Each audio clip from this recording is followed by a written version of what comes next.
Non, c'est vrai que j'ai... Il y a tout le monde. Ah ouais. Ça m'intéresse beaucoup.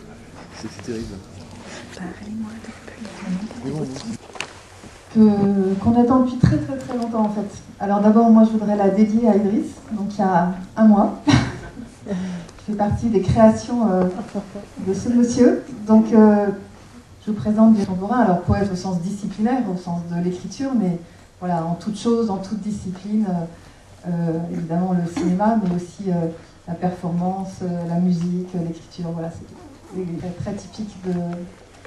Alors moi j'ai parlé en tant que co-réalisateur donc de Jajuka, puisque les deux films que vous allez voir avant sont deux films courts qu'a réalisé mon frère en solo. Voilà. Nous sommes allés dans les collines du Rif, retrouver les maîtres musiciens de Jajuka et les légendes de ce village. C'est un village qui a été découvert dans les années 50 par Paul Bowles, puis surtout par Brian Gazin, William Burroughs et les poètes de la Beat Generation. Le premier disque des maîtres musiciens de Jajuka, qui sont une confrérie soufie en fait, a été réalisé par Brian Jones des Rolling Stones. Et puis suite à ça, il y a de très nombreux musiciens qui se sont rendus là-bas. Alors en fait, ça n'a pas été simplement une source d'inspiration musicale, mais une source d'inspiration tout court pour beaucoup d'écrivains.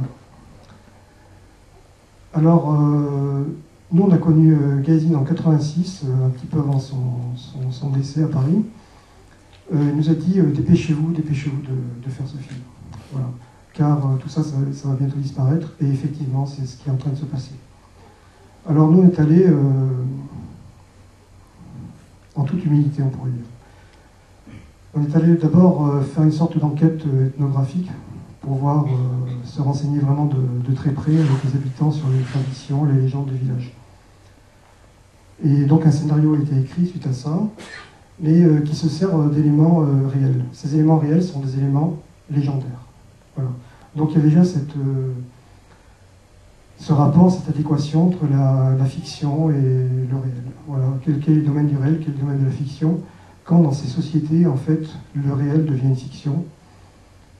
Et c'est un peu la forme qu'a pris ce film. Voilà. Que dire de plus? Ce film a été tourné en super 16 mm.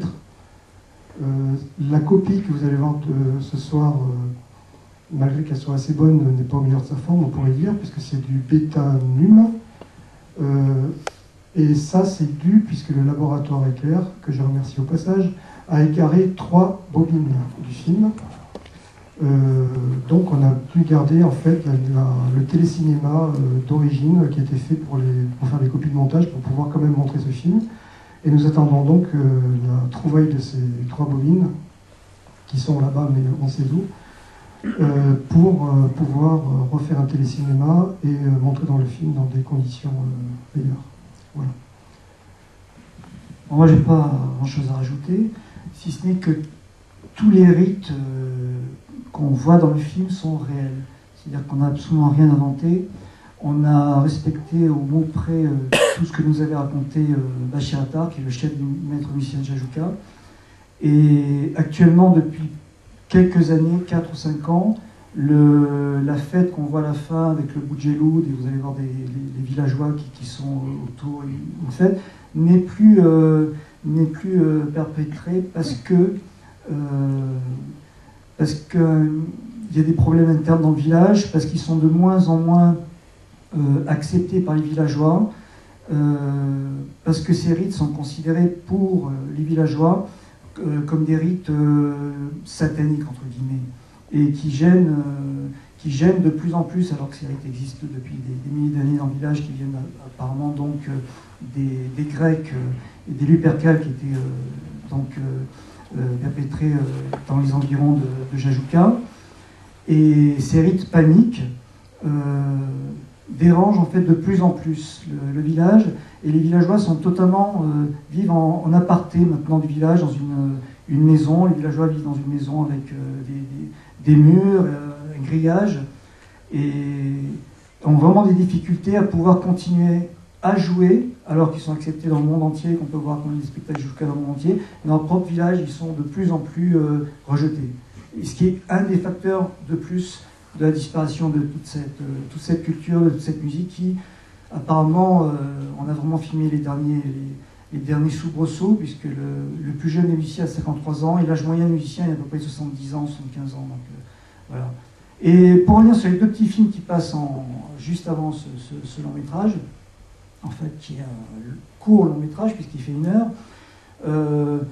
Donc le premier film que vous allez voir s'appelle Ciel Terre Ciel. Je l'ai réalisé à l'invitation justement de Nicole Brenez au moment de la création d'un film collectif qui s'appelait Outrage et Rébellion. C'est ça. Et pas mal de gens extrêmement intéressants ont réalisé un petit film. Et j'ai réalisé ce film qui est une réaction à l'histoire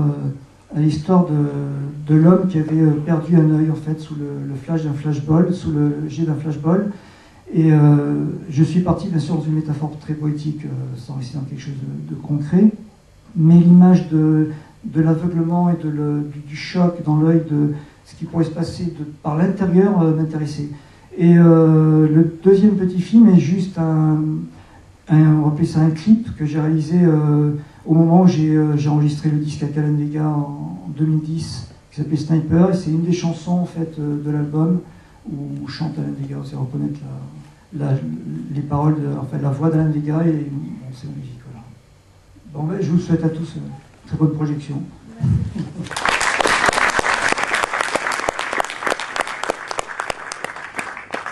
Nous remercions infiniment Nicole pour son invitation et pour les beaucoup trop belles paroles qu'elle a dites dans